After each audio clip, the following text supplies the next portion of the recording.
Never was anything great achieved without danger. It is much more secure to be feared than to be loved.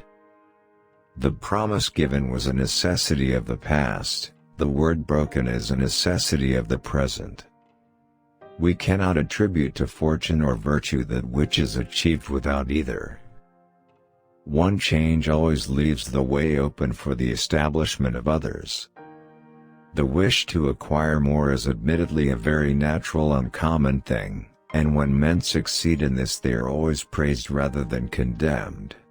But when they lack the ability to do so and yet want to acquire more at all costs, they deserve condemnation for their mistakes.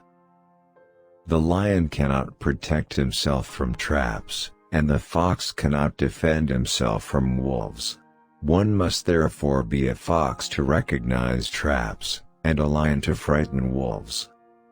Never attempt to win by force what can be won by deception. Whosoever desires constant success must change his conduct with the times. Appear as you may wish to be. Wisdom consists of knowing how to distinguish the nature of trouble, and in choosing the lesser evil.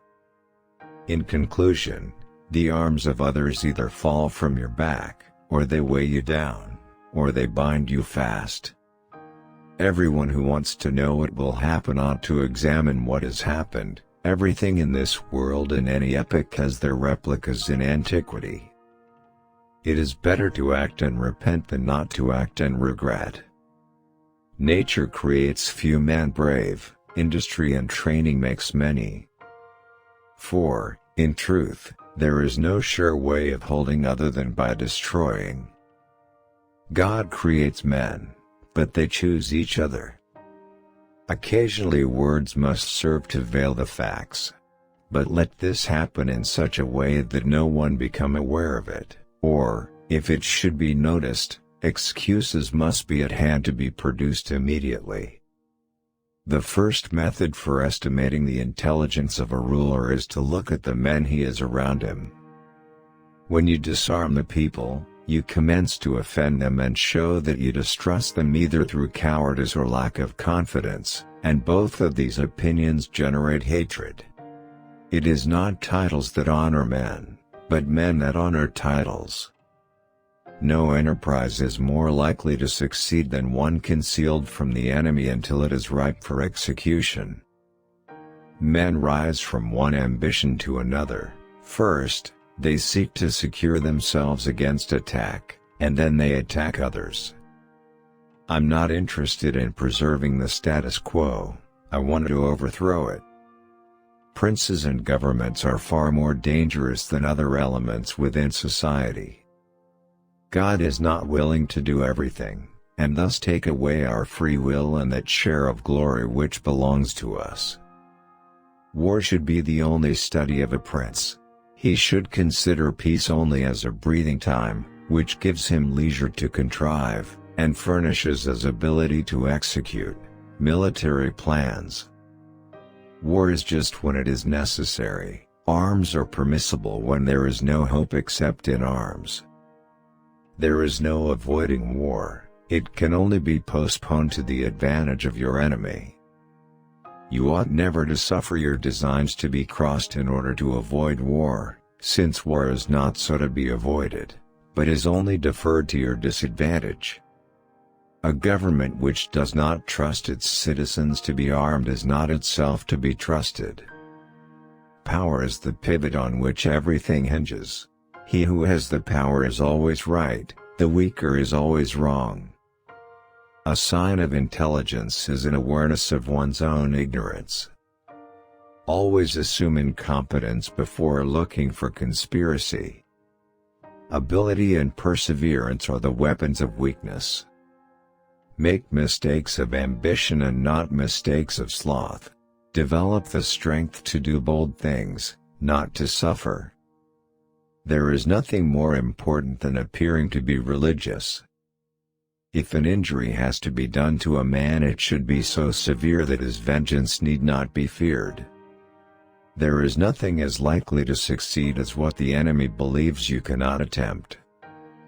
Make no small plans, for they have no power to stir the soul. Where the willingness is great, the difficulties cannot be great. Tardiness often robs us opportunity, and the dispatch of our forces. Men shrink less from offending one who inspires love than one who inspires fear. Of mankind we may say in general they are fickle, hypocritical, and greedy of gain.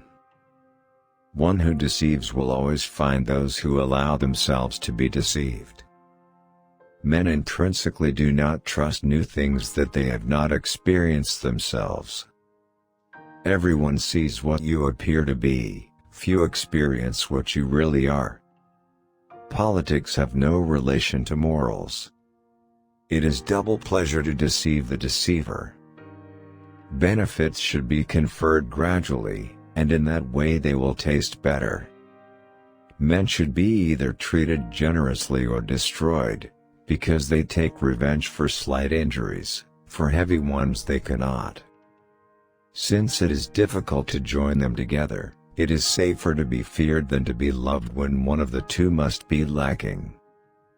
Men are so simple and yield so readily to the desires of the moment that he who will trick will always find another who will suffer to be tricked. It is necessary for him who lays out a state and arranges laws for it to presuppose that all men are evil and that they are always going to act according to the wickedness of their spirits whenever they have free scope. A son can bear with equanimity the loss of his father, but the loss of his inheritance may drive him to despair. The fact is that a man who wants to act virtuously in every way necessarily comes to grief among so many who are not virtuous. There is no other way to guard yourself against flattery than by making men understand that telling you the truth will not offend you. The vulgar crowd always is taken by appearances, and the world consists chiefly of the vulgar. Men never do good unless necessity drives them to it. But when they are free to choose and can do just as they please, confusion and disorder become rampant. There are three kinds of intelligence: one kind understands things for itself, the other appreciates what others can understand, the third understands neither for itself nor through others. This first kind is excellent, the second good, and the third kind useless.